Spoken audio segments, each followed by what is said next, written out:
ಅರ್ಥವಿಲ್ಲದ ಆಗಸದಂತೆ ನಿಸರ್ಗಮಯವಾಗಿದೆ. ಊರು ಜನ ಎಲ್ಲ ಬಂಜೆ ಬಂಜೆಯನ್ನು ಚುಚ್ಚು ಮಾತಿನಿಂದ ನನ್ನನ್ನು ಎಂದು ವಿಮುಕ್ತಿಗೊಳಿಸುವೆ ದೇವ.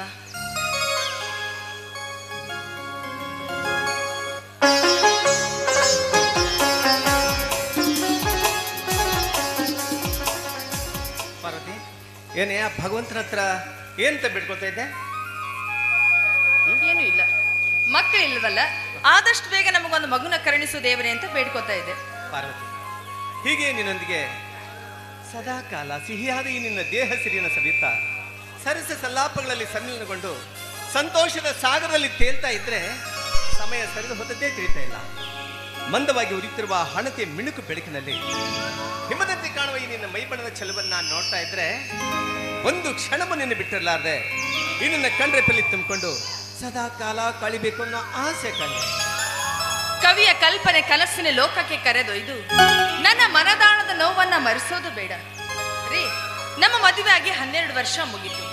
ನಾವು ನಡೆದುಕೊಳ್ಳೋ ದೇವ್ರಿಲ್ಲ, ಮಾಡಿದಿರೋ ಒಪ್ಪತ್ತಿಲ್ಲ. ಆದ್ರೂ ಆ ದೇವ್ರು ನಮಗೊಂದು ಮಗುನೂ ಕರುಣಿಸಲಿಲ್ವಲ್ಲ ರೀ. ನೀವು ನನ್ನನ್ನು ಎಷ್ಟೇ ಸಮಾಧಾನಗೊಳಿಸಿದ್ರು ಮಕ್ಕಳಿಲ್ಲ ಅನ್ನೋ ಚಿಂತೆ ನನ್ನನ್ನು ಕಾಡ್ತಾ ಇದೆ.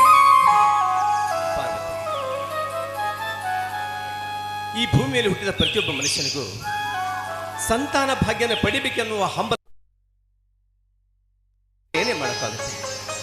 ಯಾವ ಜನ್ಮದ ಕರ್ಮದ ಫಲವೋ ಏನೋ ಆ ಭಗವಂತ ಈ ಜನ್ಮದಲ್ಲಿ ನಮಗೆ ಸಂತಾನ ಭಾಗ್ಯನ ಕರುಣಿಸಿಲ್ಲ. ಹಾಗಂತ ನಾವು ಕೊರಗುತ್ತಾ ಕಾಲ ಕಳೆಯೋದು ಅಷ್ಟೊಂದು ಚೆನ್ನಾಗಿರೋದಿಲ್ಲ. ಪಾರ್ವತಿ, ಕೊಪ್ಪಳದ ಗವಿಸಿದ್ದೇಶ್ವರ ಅಪ್ಪ ಹೇಳಿದ ಮಾತು ಮರೆತು ಬಿಟ್ಟಿದ್ದೇನೆ. ಈ ಜೀವನ ಅನ್ನೋದು ಒಂದು ಇಸ್ಪಿಟ್ ಆಟದ ತರಹ. ನಾವು ಆಟ ಆಡುವಾಗ ಮಾತ್ರ ಆ ಎಲೆಗಳಿಗೆ ಯಕ್ಕ ರಾಜ ರಾಣಿ ಅನ್ನೋ ಬೆಲೆ. ಆಟ ಮುಗಿದ ಮೇಲೆ ಆ ಎಲ್ಲ ಎಲೆಗಳನ್ನ ಮಲಗಿಸೋದು ಒಂದೇ ಪಾಕೆಟ್ನಲ್ಲಿ.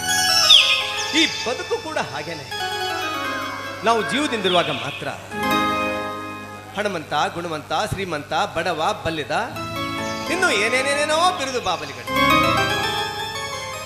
ನಮ್ಮ ಶರೀರದೊಂದಿಗೆ ಬೆಸೆದುಕೊಂಡಿರುವ ಈ ಆತ್ಮ ನಮ್ಮನ್ನು ಬಿಟ್ಟು ಹೋದಾಗ ಸಂಭವಿಸುವುದೇ ಸಾವು. ಆ ಸಾವಿನಲ್ಲೂ ಸದ್ಗತಿಯನ್ನು ನೀಡುವ ಸ್ಥಳವೆಂದರೆ ಈ ಭೂತಾಯಿಯವರು. ಅವಳು ಮಾತ್ರ ಯಾರಿಗೂ ಭೇದ ಭಾವ ಮಾಡೋದಿಲ್ಲ. ಎಲ್ಲರನ್ನು ಒಂದೇ ರೀತಿಯಾಗಿ ತನ್ನ ಮಡಿಲಲ್ಲಿ ಮಲಗಿಸಿಕೊಂಡು ಬಿಡ್ತಾಳೆ. ನೋಡು, ಈ ಮಕ್ಕಳು ಕೊರಗನ್ನು ಮರೆತು ಸಂತೋಷವಾಗಿ ಬದುಕೋದಕ್ಕೆ ರೂಢಿ ಮಾಡ್ಕೊಳ್ಳೋಣ. ಮರಿತೇನ್ರಿ, ಮರಿಲೇಬಹುದು. ಆದ್ರೆ 10 ಶಿಕ್ಷಣ ಸಂಸ್ಥೆಗಳು, 1000 ಫ್ಯಾಕ್ಟರಿಗಳು, ಈ ಅರಮನೆ ಅಂತ ಮನೆ ನೋಡ್ಕೊಳಕ ಒಬ್ಬ ವಾರಸ್ದಾರ ಇಲ್ಲ ಅಂತ ನನಗ ಚಿಂತಿರಿ.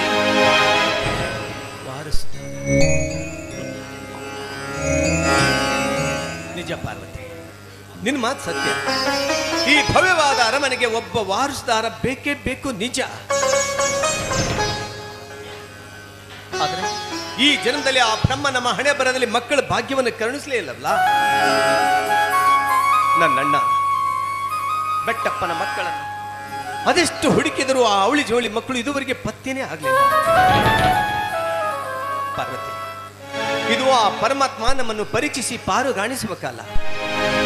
ಆ ಭಗವಂತ ನಮ್ಮ ಅಂತಃಶಕ್ತಿಯನ್ನು ಬೆಳೆದೆಬ್ಬಿಸಿ ಬಲ ತುಂಬುವ ಕಾಲ. ಎಲ್ಲವೂ ಅವನ ಲೀಲೆ. ನಾವೆಲ್ಲ ಬೊಂಬೆಗಳ. ನಶ್ವರವಾದ ಈ ಬದುಕಿನಲ್ಲಿ ಮಾತೆಗೆ ಮುದ್ದು ಮಮಕಾರ ಮಾಡಲು ಮಕ್ಕಳು ಬೇಕು, ನಿಜ. ಆದರೆ ಅದು ಸ್ವಾರ್ಥ. ಪಾರ್ವತಿ, ಈ ಭೂಮಿಯಲ್ಲಿ ಹುಟ್ಟಿದ ಪ್ರತಿಯೊಬ್ಬ ಮನುಷ್ಯನು ಸಾರ್ಥಕ ಬದುಕನ್ನು ಸಾಧಿಸಬೇಕು ಅಂತ ಇದ್ರೆ ನಾವು ನಿಸ್ವಾರ್ಥವಾಗಿ ಬದುಕಬೇಕು. ಬಿಜಾಪುರದ ನಮ್ಮ ಶ್ರೀ ಸಿದ್ದೇಶ್ವರ ಅಪ್ಪನವರ ಹಾಗೆ ಆ ನಮ್ಮ ಅಪ್ಪನವರು ಈ ಪ್ರಕೃತಿಯಲ್ಲಿ ಪರಮಾತ್ಮನನ್ನು ವೀಕ್ಷಿಸಿದವರು.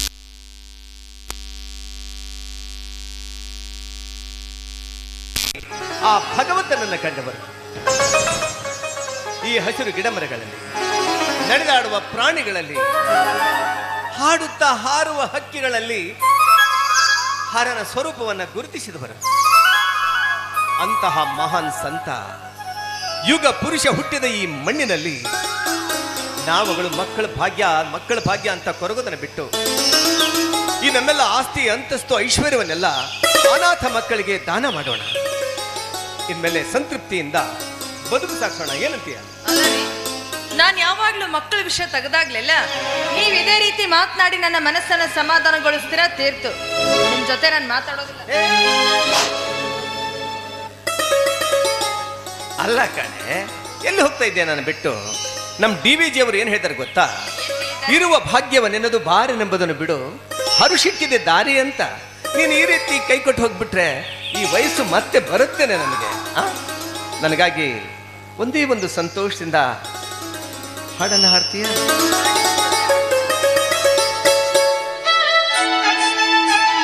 ಅರೆ ಜಿಂಗ ಜಿಂಗಾಲೆ ಮಿಂಚು ಬೆಳ್ಳಿ ಬಂಡೋಲಿ ಮುತ್ತು ಮುತ್ತಿನಂಬಾರಿ ನಂಗೆ ಹೊನ್ನಡತಿ ಬಾಯ್ತೆರೆಯೇ ಶ್ರೀಗಂಧವೇ ಗಂಧ